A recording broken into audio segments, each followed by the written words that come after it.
الخير، حابين اليوم معكم تدبيرة اليوم.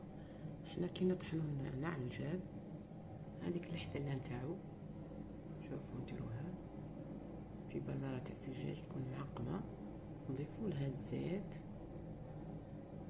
ندير لها رشة ملح ونخلوها مدة أسبوع، وخلوها خلاص النهار كاع يستخلص هذاك النعناع المجفف.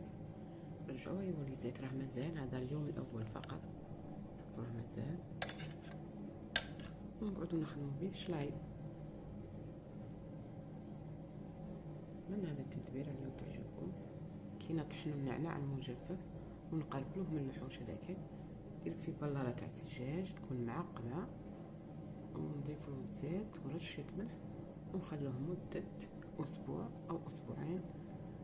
اليوم الأول والثاني نخلوه بدون ثلاجة، وبعد نسوق في الجدار عادي، نقعدو نخدمو بيه شلايط ولا أروع. تدبيرة روعة. وكذلك استخلصنا من هذيك بقايا النعناع المجفف المطحون، استخلصنا منها زيت صحي، زيت نعناع. سلام عليكم.